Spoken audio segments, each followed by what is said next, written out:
Hey guys, this is Christine, your relationship and mindset mastery doctor and your leverage for change. Today I want to come to you to speak to you about the dismissive avoidant attachment style individual and how their home environment might look to kind of produce this type of attachment style. Maybe how the caregivers might interact with them, that kind of information, right? But before I go further into this, I want to tell you that I have some good news, and I hope it's good news for you guys because I have a few people who have reached out to me, quite a few people, individuals who have watched my videos and have gotten to know me. They have reached out, but they just cannot afford my one-on-one coaching, personal coach, right? One-to-one. And so I came up with the idea of creating a membership site.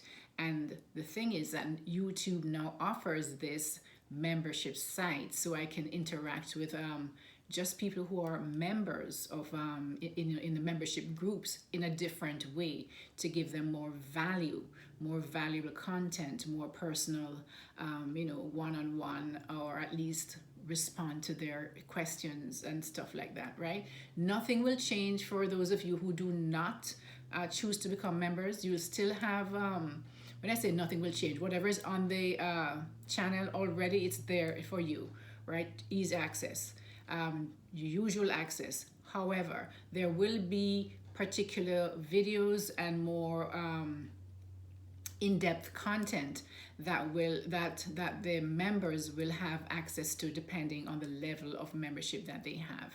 All right, so I'm going to go into this further later on, but right now it's just still in the working stages of kind of creating everything and kind of getting everything up and running, hoping that by August, in the beginning of August somewhere, I'll be able to launch this. So let me leave off of that right now because this is going to be a continuous thing and really dive into this dismissive avoidant attachment style and what their home environment and the caregivers may kind of look like and how they interact with this child to maybe create this particular attachment style. So this home environment is going to look a little it now remember that there are different it's along a spectrum, right? And there are different levels of intensities, and there's not everything that I say here will be relevant to the cause of this, of the development of this attachment style. However, most of them are going to be relevant. So one of the things that might be present in this home is that the caregivers may physically abuse the child. Now, it could be so many different ways. I won't even go into the details because we all know what physical abuse is. It could be physical abuse, it could be emotional abuse, it could be sexual abuse as well, right? And but one of the main things that will definitely be present in this home will be neglect from the caregivers.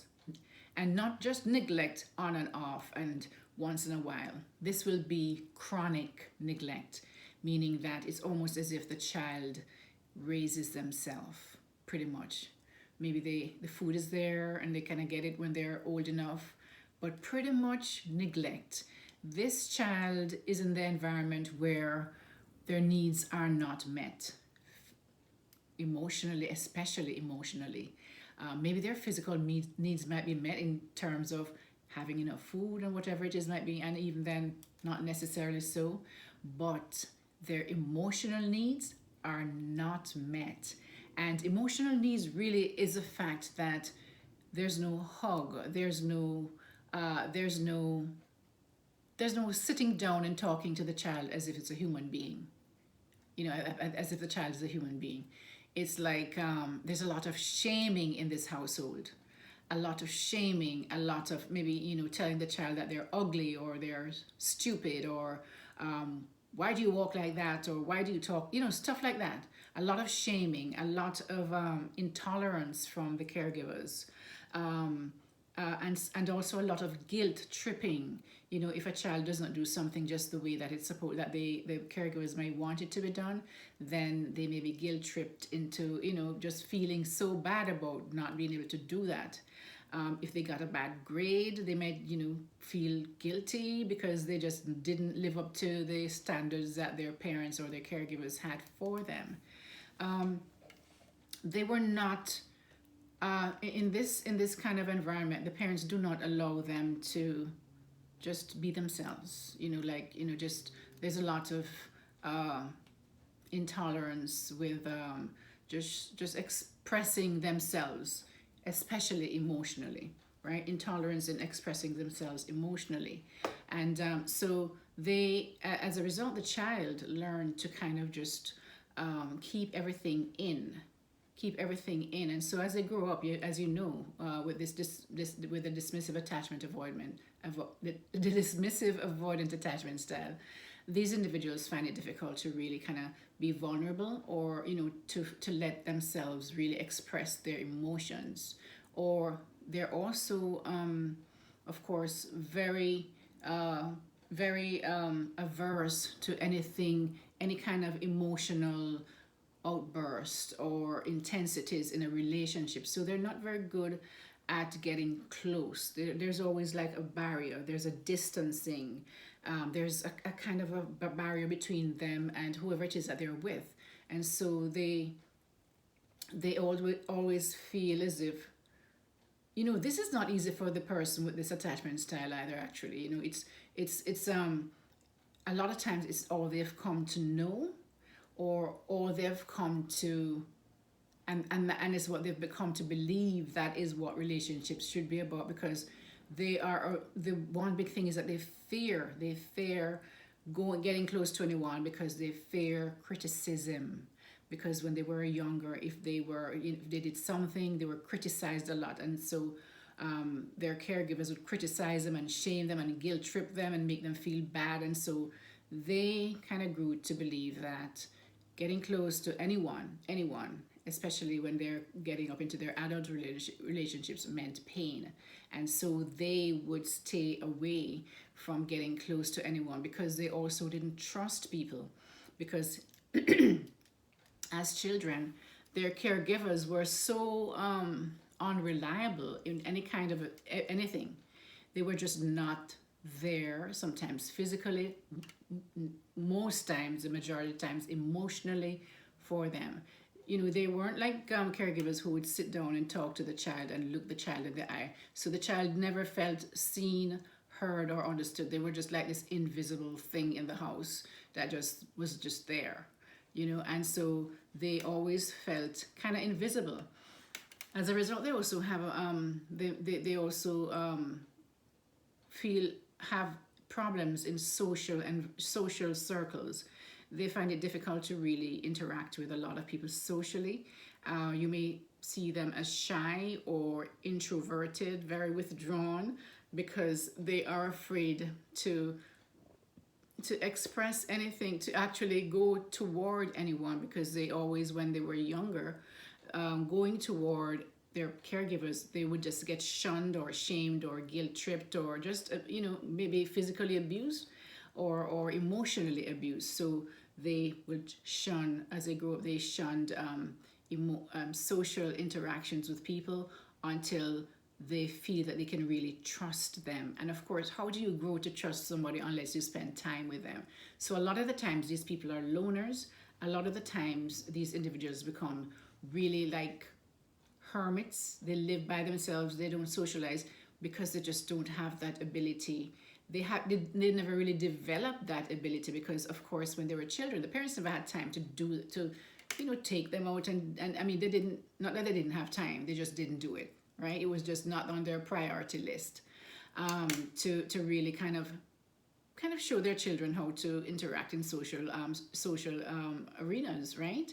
And so the child grows up spending a lot of time alone and have a fear of interacting with especially new individuals, creating new relationships, or going out there and just speaking to people, because they feel that they may be rejected, and that's a big core wound for the dismissive avoidant individual, they fear rejection and criticism, because a lot of times when they were in as children, whether it be their caregivers or their teachers or somebody, they were criticized. Maybe because they did not understand that it was really like a vicious cycle. So the child learns that they fear being criticized, so they stay away, right? But then it becomes a vicious cycle. The more they stay away, the more they're criticized. You know, that kind of thing. And so it becomes a vicious cycle. And so they grew up in this kind of a emotional, distorted, emotionally lacking kind of environment that made them into this type of a person that found it, as they grow up, finds it very difficult to interact in social environments, with partners or in relationships especially. And so this is the kind of this is the kind of environment this type of attachment style would grow up in. And so for caregivers, guys, really be careful about how you just kind of dismiss your kids. They're people. They're little people, but they're people. And they have the same kind of needs that most people do have. The challenge, though, guys, and the problem is a lot of times that these same parents who does this to the kid, that was their experience that when they were children too. And so they don't know anything better, and they never learned or tried to just heal themselves and fix themselves. They just never did. They just accepted it as true all their lives and brought it and just kind of basically just perpetuated that kind of a behavior with their children. So it's kind of sad. So that is so important, guys, for you to fix yourself. It's so important to fix yourself. If there's a problem, if you see a recurrent theme in your relationships, you realize that something is wrong, fix yourself, because you're just going to take it, send it down to the next generation and the next generation and the next generation. All right, guys, so I hope that you learned something from this, and I'll keep you informed as to how my little membership thing is going with YouTube, so that as soon as I will, of course, put out a video to kind of tell you guys it's now up and running, and what it includes and all that kind of stuff. But I just wanted to kind of give you a kind of an idea of what's happening and what I'm working on right now. And I hope that this is something that will really benefit you guys, those of you who cannot afford like a one-on-one personal coaching with me. That's in some other way, hopefully you will be able to do the work that you need to do.